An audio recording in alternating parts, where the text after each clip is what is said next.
Yo, what's up mga kaibigan? Nalina tayo magkwentuhan. Humahabol pa si Luka Doncic sa usapan ng MVP matapos maghalimaw laban sa Chicago Bulls. Kahit na 5 points na nga ang ambag ng bench ng Lakers ay naging sapat na ito upang makuha nila ang panalo laban sa Bulls sa score na 142-130. 51 points, 10 rebounds, 9 assists, and 3 steals si Luka Doncic on 17 of 31 shooting sa field at 9 of 14 shooting naman sa 3-point line. 30 points, 5 rebounds, and 7 assists din si Austin Reeves. 23 points and 10 rebounds si DeAndre Ayton. 18 points, 7 rebounds, 7 assists, and 2 steals si LeBron James at 15 points naman si Rui Hachimura. Dahil nga sa panalo na ito ay mananatili na hawak ng Lakers ang 3rd seed sa Western Conference. At kung magpapatuloy nga na mananatiling hawak nila ang 3rd seed, si Luka nga ay may tsansa pang humabol sa regular season MVP race. Kasalukuyan nga na panglima siya sa MVP ladder. Subalit nagkakasunod-sunod nga ang talo nila Cade Cunningham at ang Detroit Pistons. Si Nikola Jokic naman na isang game na lang nga ang pwede niyang ipagpahinga at madidisqualify na siya. Habang si SGA naman kung sakali nga ang magiging matindi niyang kakibal dito. Kahapon naman ay naganap din ang tapatan ng Denver Nuggets at ang San Antonio Spurs na walang Victor Wembanyama.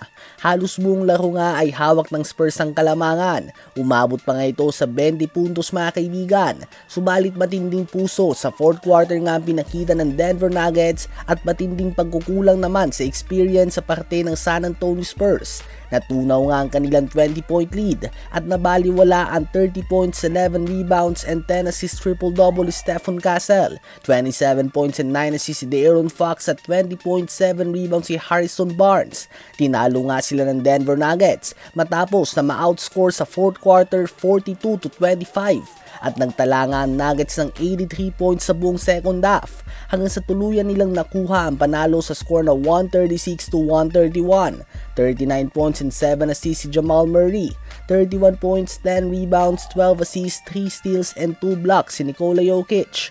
19 points si Spencer Jones at 15 points naman si Cam Johnson. Dahil sa performance na ito ay muling umaangat si Jokic sa usapan ng MVP. Ganun pa man, hindi nga talaga papatalo si SGA dahil tuluyan na nga niyang binasag ang record ni Wilt Chamberlain na 126 straight games na 20 points o higit pa ang kanyang ginagawa. Hindi nga ito nagawa ng mga all-time greats na nakita natin noon. Siya lang mga kaibigan. At ginawa niya ito sa dikit na panalo laban sa Boston Celtics sa score na 104-102. 35 points, 6 rebounds, 9 assists, 2 steals, and 3 blocks si Shai Gilgeous-Alexander on a very efficient 13 of 18 shooting sa field.